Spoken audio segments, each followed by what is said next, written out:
به المصطفى بلغ مقاصدنا واغفر لنا ما مضى يا واسع الكرم يا حبيبي المصطفى بلغ مقاصدنا واغفر لنا ما مضى يا واسع الكرم.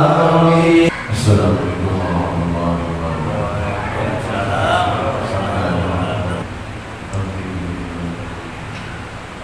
لا إله إلا الله أستغفر الله.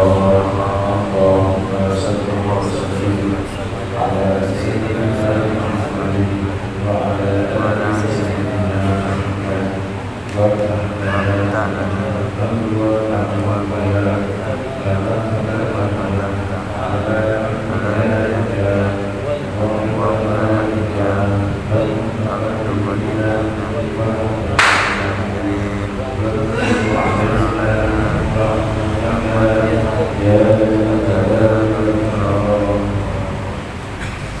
Bismillahirrahmanirrahim.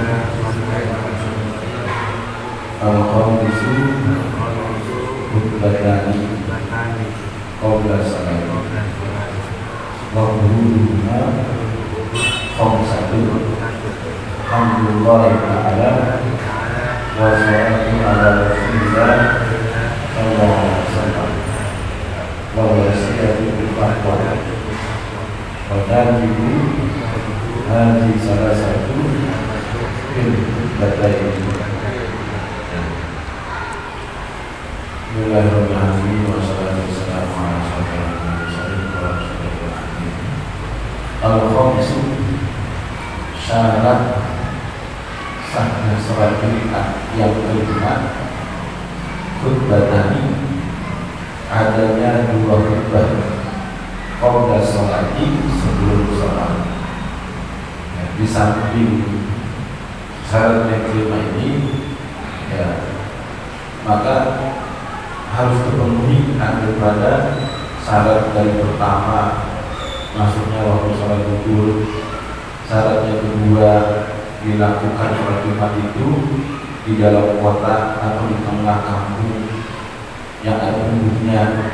Kemudian yang ketiga tidak mendahului atau tidak berbarengan tidak dalam sholat Jumat ketika di dalam sholat kota atau di kampung ya, kecuali karena adanya sulit untuk berkumpul.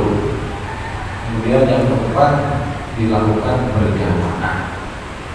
Nah, kemarin berjamaah itu syaratnya orang yang melakukan sholat Jumat yang pertama laki-laki yang dimana berjumlah 40 orang bersama dengan imam. Ya, jadi 40 imamnya bersama imam. Kemudian muslim laki-laki tulen mukallaf dari berangkat merdeka dan mustaqim. Ya, jadi dalam melaksanakan berjamaah di dalam sholat Jumat ini tidak sama dengan berjamaah sholat yang lain. Jadi begini, kalau sholat yang lain selain sholat Jumat, maka berjamaahnya itu cukup satu imam sempurna. Kalau Jumat berbeda, harus 40. Ya. Yang tadi sudah disebutkan harus terpenuhi. Begitu juga kalau di dalam sholat tadi berjamaahnya itu dihitung semakmum mendapati imam sebelum salam. Ini sholat isya ketinggalan, imam sudah mau tahiyat baru masuk berjamaah, Allahu Akbar langsung turun ya, masuk posisi tahiyat akhir.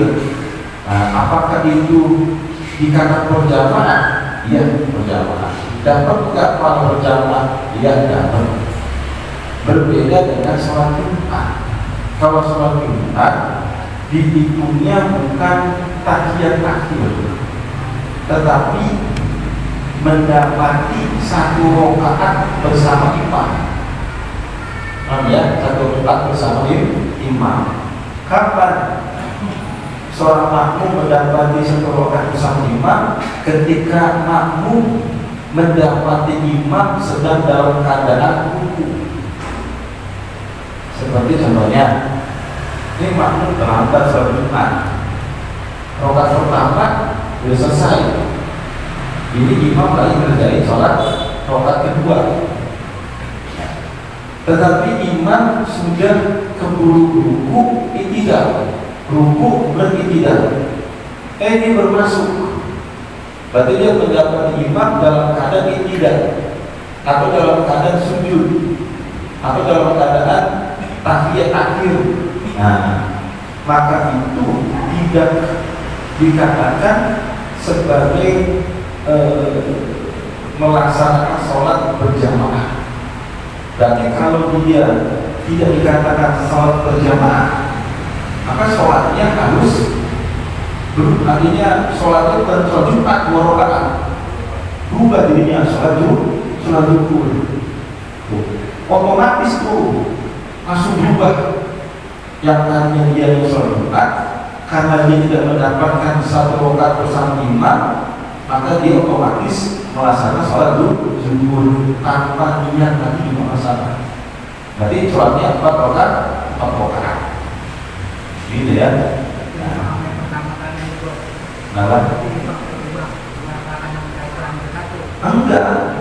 Enggak itu cuma karena dia ikut sama imam ketika setelah ruku. Iya. I'tidal, sujud, duduknya kedua sujud atau tahiyat akhir. Dapatnya itu tadi. Maka dia tidak dikatakan sholat berjamaah. Ketika dia tidak dikatakan sholat berjamaah, maka sholat Jumatnya sah. Maka dia harus bangun lagi, maka otomatis berubah sholatnya, berubah menjadi sholat zuhur. Berarti 4 rakaat. Langsung naik, kalau jadi tidak, langsung naik, gitu ya. Jadi dia udah seperti tidak mendapatkan sholat Jumat. Berbeda kalau dia mendapatkan 1 rakaat bersama imam.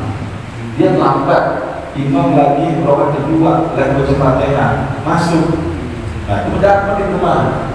Ya, dapat 1 rakaat bersama imam. Atau imam lagi ruku, dia baru masuk Allahu Akbar, kan boleh baca Fatihah, masuk ruku Allahu Akbar. Dapat dia berbarengan tuh, imam ruku, dia ruku. Nah, kemudian imam i'tidal, kalau dia i'tidal, maka dia dikatakan dapat 1 rakaat bersama imam. Maka ketika dia imamnya selesai sholat Jumat, salam, dia tinggal nambah 1 rakaat lagi. Nah, gitu ya. Jadi perbedaan di dalam sholat berjamaah, di dalam sholat Jumat dengan sholat yang lain itu tadi harus mendapatkan 1 rakaat bersama imam.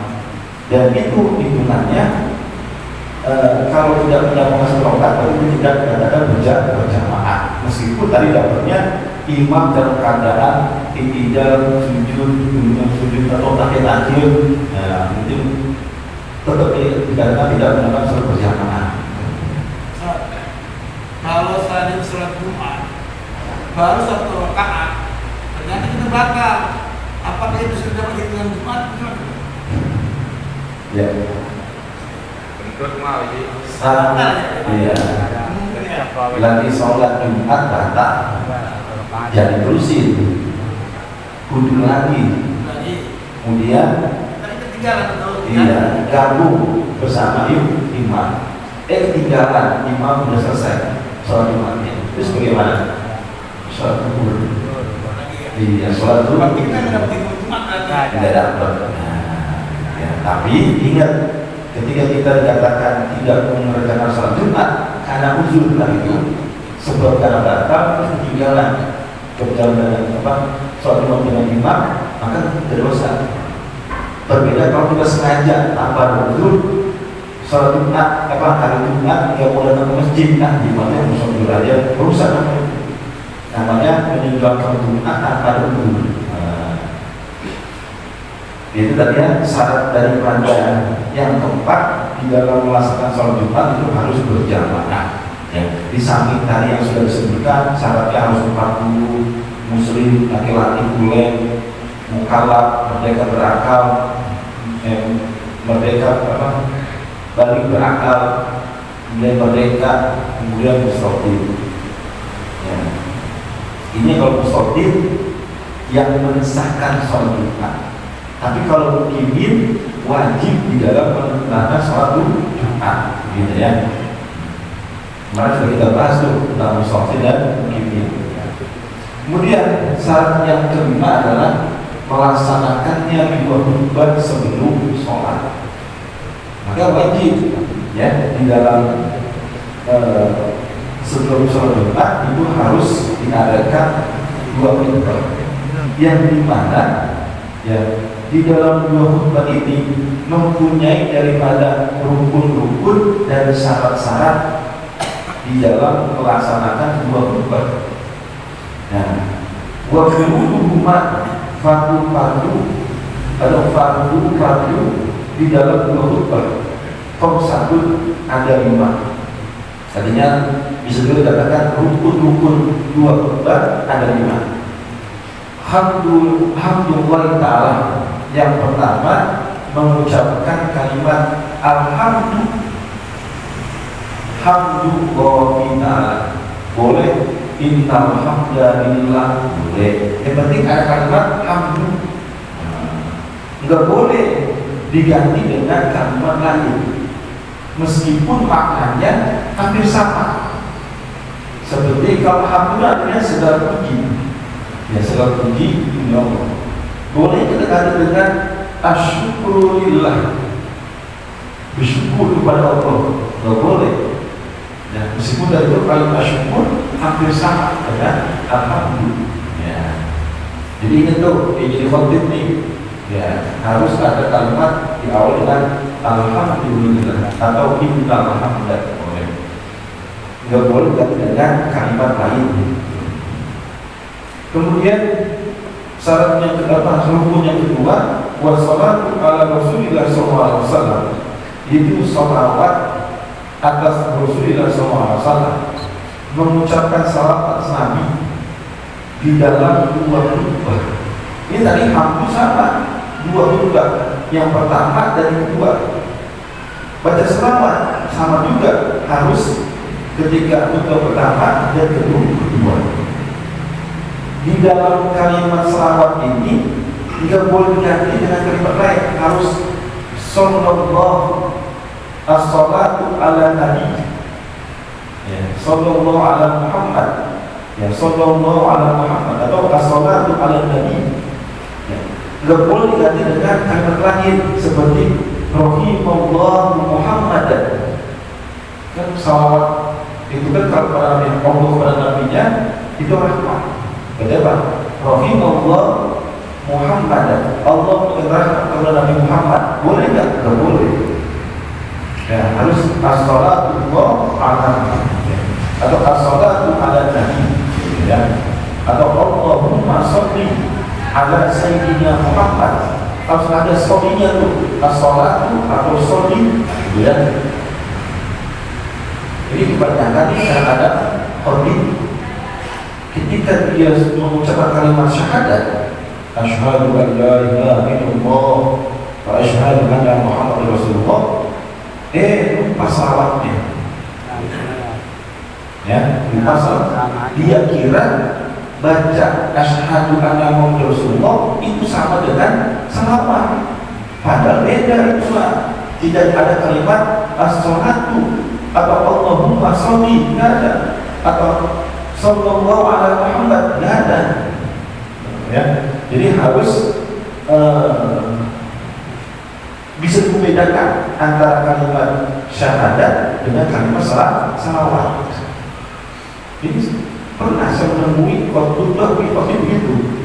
Ya, ketika asyhadu itu mau udah salawat, udah baca lagi. Artinya dia pernah membaca salawat itu pada khutbah yang pertama. Padahal salawat ini rukun pada khutbah pertama dan kedua.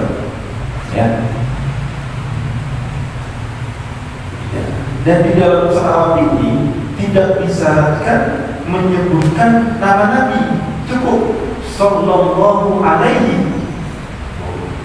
Berarti apa? Kan nama Nabi itu disebutin itu. Apakah itu cukup di dalam selawat? Cukup memenuhi di dalam kalimat salawat sallallahu alaihi. Nah, nggak perlu sallallahu ala Muhammad. Muhammadnya nggak perlu disebut. Cukup nggak? Cukup. Ya. Tapi kalau disebut lebih bagus lagi, lebih amplop. Ya, gitu ya. Jadi harus ada kalimat tuh sallallahu alaihi, sallallahu ala Muhammad, atau ya sallallahu ala nabi, Allahumma shalli ala Muhammad, gitu ya.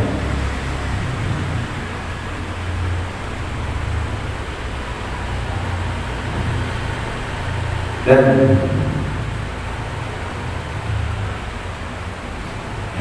kemudian rukun yang ketiga di dalam khutbah adalah wal wasiyatu bit taqwa, yaitu wasiat dengan takwa.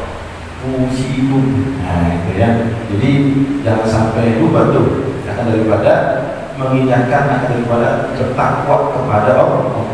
Usikum wa binafsi taqwa, gitu. Ya kalau seandainya dia mau baca Al-Quran dengan kalimat takwa, ya boleh saja. Ya cuma nanti baca lagi tuh yang Al-Qurannya, yang dimana itu bagian daripada rukun khutbah. Ya. Seperti yang amanu bittaqwallah, misalnya itu hakul tuqatih, itu bagian daripada Quran. Gak boleh kalimat takwa ini diganti dengan kalimat yang lain seperti ihzaru, iqaballah, hati-hatilah akan siksa Allah, atau ihzaru an-nar, hati-hatilah daripada neraka. Boleh nggak? Nggak boleh.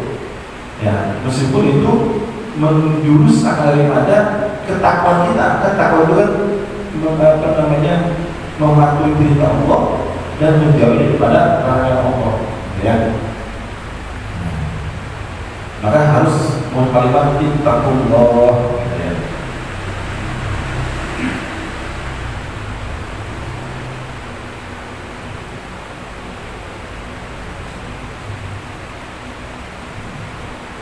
Kemudian satu berikutnya di dalam khutbah, wajib hadis salah satu khutbah ini, dan wajib ketiga ini di dalam dua khutbah. Nah, jadi yang 5 itu enggak semuanya diucapkan di dalam dua khutbah. Yang wajib di dalam dua khutbah itu yang pertama kalimat alhamdulillah, kemudian salat ala nabi, kemudian ketiga adalah wasiat bertakwa. Nah, baru at-rabi'u yang keempat qira'atul ayatil Muhammadin fi ihdahuma, membaca ayat yang dapat dipahami di dalam salah satu kedua khutbah. Jadi boleh di khutbah pertama, boleh di khutbah kedua. Kalau kedua-duanya boleh nggak? Boleh aja.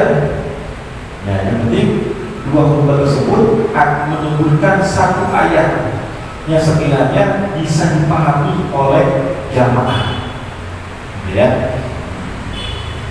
Kemudian al-khamisu, rukun yang kelima, dan doa lil mu'minina bisaniyati, yaitu berdoa bagi orang mukmin di dalam khutbah kedua. Nah, ini yang kelima ini baca doa kepada orang mukmin khusus pada khutbah kedua. Ya, jadi doa ini tidak bisa ditaruh di khutbah yang pertama, harus khutbah yang kedua. Yang mana doa ketika di dalam khutbah yang kedua ini doanya mencakup akan daripada fil akhirah. Ya, fil akhirah artinya mendoakan untuk keadaan orang mukmin nanti di akhirat. Gitu. Tidak cukup akan daripada mendoakan di dalam masalah dunia. Ya, tidak cukup. Ya, akan daripada kalau seandainya doa itu hanya diperuntukkan untuk di dunia saja, maka doanya belum dikatakan sah. Ya, sebenarnya perubahan hatinya juga belum cukup itu, karena itu dunia dan akhirat. Ya, tapi kalau perubahan hatinya di dunia hasanah, stop, akhirat terusin. Ya, yang doanya yang sampai daripada itu tidak menyebutkan daripada akhirat, maka doanya tidak cukup, harus ditambah dengan perkara akhirat. Ya. Dan disunahkan di dalam membaca doa ini harus terus menerus. Nah, dan begitu juga untuk ditulis amal kepada pemerintah. Nah, ini akan daripada rukun-rukun yang terdapat di dalam dua khutbah. Ya, ada yang diwajibkan di dua khutbah, yaitu pas yang pertama, kedua, dan ketiga, dan yang tepatnya ini boleh memilih salah satu di antara dua khutbah, dan yang kelima yaitu dikhususkan pada khutbah yang kedua. Apakah syahadat termasuk rukun khutbah? Enggak nih ya. Iya, syahadat termasuk rukun khutbah bukan. Jadi kalau hanya menyebutkan syahadat tetapi tidak menyebutkan salawat pada Nabi, tidak ada alhamdulillahnya, ya itu bukan disebut sebagai khutbah. Jadi syahadat itu boleh nggak, ya boleh saja ditambahin, tapi itu bukan menjadi rukun. Ya, itu tadi yang kebanyakan sebagian khotib menyangka bahwa syahadat itu bagian daripada khutbah, karena tadi menyebutkan Nabi Muhammad, padahal itu selawatnya yang wajib. Salawat itu menjadi rukun. Kalau khotib tidak memenuhi rukun khutbah, maka sholatnya tidak sah, Jumatnya sah. Bagi yang paham, ulang lagi sholatnya, sholat rukun jadinya. Bagi yang paham, kalau kita mau nanti Jumat, takutnya dipercaya lagi. Makanya tadi ketika bagian yang wajib harus dengerin, yang wajib dengerin. Ya. Buat pertama, benar-benar dari awal sampai akhir. Meskipun nanti pas bahasa Indonesia-nya tuh ketiduran, nah gitu ya. Yang penting yang wajibnya itu, ya. Alhamdulillah yang bahasa Arabnya itu, ya. Kalau yang bahasa Indonesia itu sunnah aja.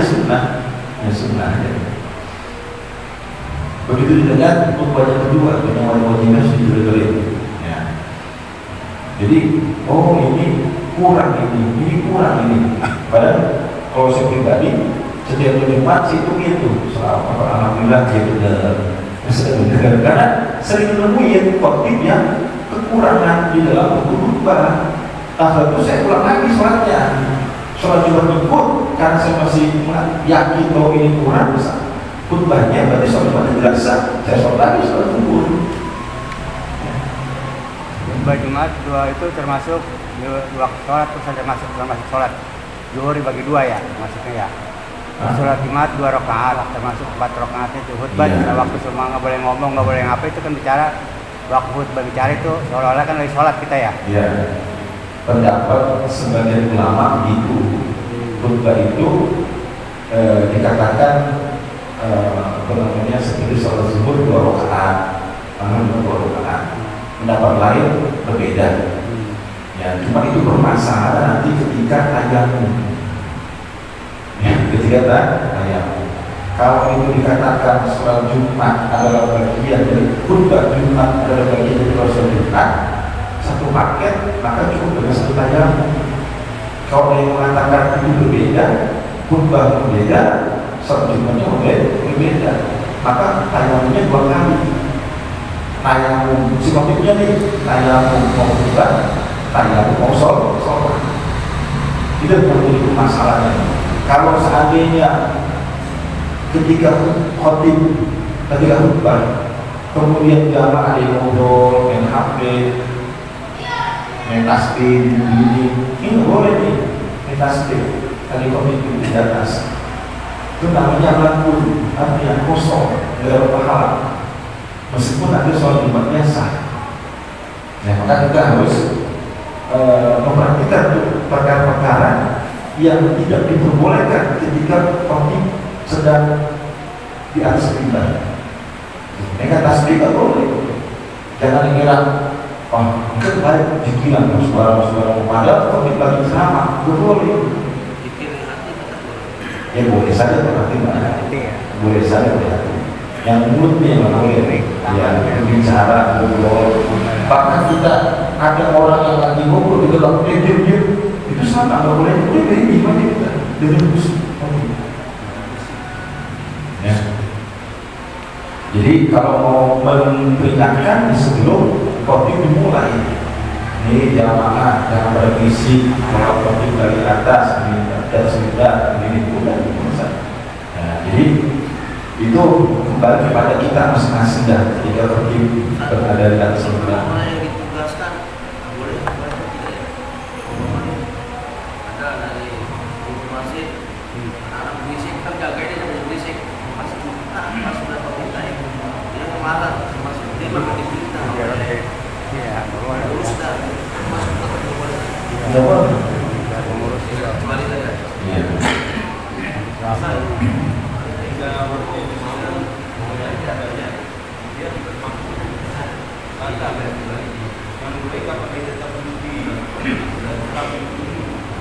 Makmum. Iya. Iya.